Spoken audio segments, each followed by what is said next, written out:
Hello, everybody, and welcome to the Redmen TV and your latest edition of Transfer Insight. And once again, of course, we're here to talk about the only name on anyone's lips. It is Dominik Szoboszlai, and I'm also going to get the correct pronunciation of a man who I imagine has said his name more than anyone else, probably, quite frankly. It is Bundesliga commentator Kevin Hatchard. Kevin, you're joining us again so soon. How you doing? You well?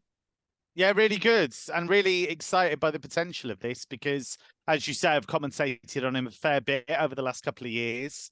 Did a game where he scored a couple of excellent goals, actually, I think against Stuttgart earlier in the season. And yeah, he's a really, really exciting prospect, no question. Yeah, absolutely. Yeah, we're going to dig deeper into just how excited we should be in a second. But before we do, that pronunciation that I've seen lots of people having conversations about. What's your, I wouldn't say interpretation, because I don't doubt your interpretation. What's the correct way of pronouncing that surname? So with the Bundesliga, we're quite lucky in the sense that what they ask the players to do is to all do a video. And in his video, he said Dominik Szoboszlai. I've spoken to Hungarian journalists and said, look, did he kind of de-Hungarianify his name to some extent? And apparently in Hungarian, it's not massively different. There's just a slight difference on how you say the final syllable. But he has said in the Bundesliga, Dominik Szoboszlai. So we'll see if that is maintained or not. Obviously, we know the Premier League now do their pronunciation videos as well. But I think if you say Szoboszlai, you're not too far wrong.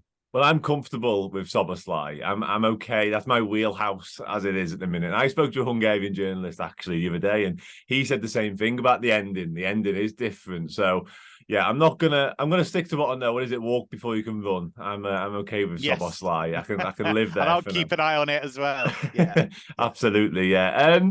So yeah, let's get started then. I think the place to start really, Kev, is much has been made about his versatility. I've seen loads of people saying if you go on Transfermarkt, you can see just how many positions he's played throughout his career so far. So I guess the way to ask you is, where have you seen him thrive? And has he got a best position? And also, is he as adept at playing numerous roles as it appears? To be honest, I think his best performances that I've seen generally, if you look at Leipzig, a lot of the time they play this 4-box-2. And what we mean by that is it's 4-2-2-2. So he would be in that attacking midfield line behind the front two, generally operating towards the right-hand side or in that right half space.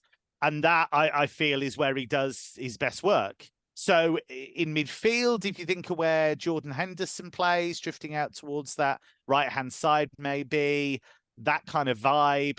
He's a very intelligent player, but I think with him, you've got to put him in areas where he can affect the game. What I love about him is he's always trying to affect the game positively. If you look at his underlying data, there's a metric called shot creating actions. He's right up there in that. So he's always trying to either have a shot himself, create a shooting opportunity for somebody else. Really good passer of the ball, can run with the ball, but I think, you know, he's not somebody who's going to kind of weave necessarily through 4 or 5 players all the time, but he can beat a load of players with good delivery. You'll have seen, anybody who's seen a highlight reel of the guy knows he packs a punch from range. I've seen him score some breathtaking goals. He scores important goals as well, which I think is important. And considering he's still in his early 20s, one of the things I really like about him is he wants to take responsibility. He wants to get involved, wants to get stuck in. The defensive side of his game needs work. He does do it, but it needs work, but that's fine. Jurgen Klopp can work on that, I'm sure. If he didn't think he could, he wouldn't be anywhere near a signing like this. So, yeah, there's real excitement. He's not a defensive midfielder in a billion years, so I wouldn't want to see him in a deep role for Liverpool. It's very much going to be that link between midfield and attack. And we've seen players for Liverpool thrive in that kind of role. Yeah, absolutely. Yeah. And it feels to me like he's going to come in and probably slot into that sort of right side of the attacking 8. And I assume from what you've said there, that's where you see him as well. Sort of, is he, you mentioned Jordan Henderson there. He's more attack minded than Jordan Henderson, I assume. But is he sort of an upgrade on Harvey Elliott in that sense, perhaps? I mean, they're not. They're different. Harvey Elliott, I think, is a guy that maybe operates a bit better in tight spaces with that skill that he has. I mean, I like Harvey Elliott very much, and wouldn't want to see him ditched in any way necessarily. And I don't think this necessarily means that. What I'm really intrigued, actually, Liverpool will have been linked with Gabri Veiga. I think Gabri Veiga right now is a bit less two-way than Szoboszlai. Szoboszlai's maybe because he's worked in a pressing scheme at Leipzig. You can't work for them unless you've got an awareness of what to do without the ball. You wouldn't last very long. The other thing you got to bear in mind as well is he's come from Salzburg.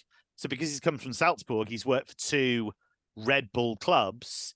And the whole, I use tradition very loosely with the Red Bull clubs because they haven't been around very long for obvious reasons. But the playbook is high press, work hard without the ball. And so he is probably a lot more familiar with that side of the game, maybe. And so I think that's why he's a more natural fit. So I'm really intrigued because you think of Liverpool's midfielders, there is a good variety there. And if you look at the guys they've been linked with, Manu Kone was very much a kind of destroyer, if you like. Alexis McAllister does a bit of everything. Szoboszlai can work without the ball, will press, will do work, but he is very much creative, attacking, shooting from range, that kind of thing. Yeah, 100%. Yeah, you mentioned a moment ago, Kevin, about his willingness to take on responsibility, I suppose. And I find it fascinating that he's been named captain of his national team already because Willi Orban plays for Leipzig and he's Leipzig captain, and yet Szoboszlai has been given the armband for Hungary. So have you seen leadership qualities within him in the Bundesliga? Does that feel like a natural fit to you? Is he that type of player? Does he lead by his actions, I suppose, or is he a shouter on the pitch, much like Jordan Henderson? What is it about him? I think he's a lead by example guy, maybe. I think if you look at, he's done a lot at a young age. Let's not forget that because he scored the goal that got Hungary to Euro 2020. So, and that's a fair old while ago now. And it was a brilliant goal. And he is somebody who certainly at international level has produced some really important performances and scored some really big goals. And I think if you look at a guy like that who is technically brilliant, but also it comes back to what I was saying earlier, he's trying to affect the game. He's trying to do things and he doesn't hide. And so I think you look at all those things and he can be inspirational without being a ranter and a raver, I think.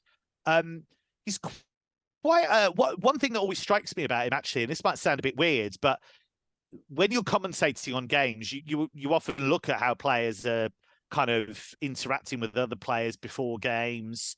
And even when he's not involved, even when there've been games where he's suspended or he's injured, he's always there and he's always talking to other players. So I think he's quite a collegiate guy. I think he's somebody who does get on with teammates. And the fact that they've contributed to a vote for him to be captain at such a young age, I think A, speaks to his star power, and B, speaks to the fact that he's very much a leader by example. So, if you're going to play for Liverpool, you need personality, and he's absolutely got that. Yeah, well, you mentioned personality then. That's a lovely segue into my next question, actually, because just before chatting to you, I seen a clip where he was asked about a penalty that he took. I'm not sure on the game now. And basically, the question went, we were always going to take it. And I think he had a conversation with a teammate and he said, oh, no, I'll take it because I never miss. Now, are we looking at a player personality, arrogance, confidence? You need a little bit of all of that to be a top-level player. Of course you do. But does he play with that swagger? And is that a positive thing, I guess? Yeah, he backs himself 100%. And I think that's a good thing. And I think what he knows and what we all know, you only have to watch him for 10 minutes to know he strikes the ball beautifully. The technique he has, whether it's a pass, cross, free kick, shot, penalty, you name it, the ball hides from him because he knows it's going to get an absolute spanking when he hits it. That right foot is outrageous. It really is. I mean, I can't think of too many players who consistently hit the ball like he does. I think of when you go back to Hakan Çalhanoğlu, now he's at Inter, of course, he's been at Milan, but I remember him as a Hamburg player. And when he came through, he was scoring free kicks from 40 meters against Dortmund. You were like, oh my God, like this kid. And Szoboszlai's got that vibe about him. There was a game against Stuttgart earlier in the season. I mentioned that he scored 2 goals in that game and I commentated on it. I think the second goal, maybe, certainly one of the goals, was this kind of almost hip-high volley that sat up and he struck it so crisply into the corner. And you never really felt he was going to miss. So I feel like he's a guy that, especially if Liverpool are playing against, a deep-lying team, a low block, he's the kind of guy that with a free kick or with a long-range effort can suddenly open up the game.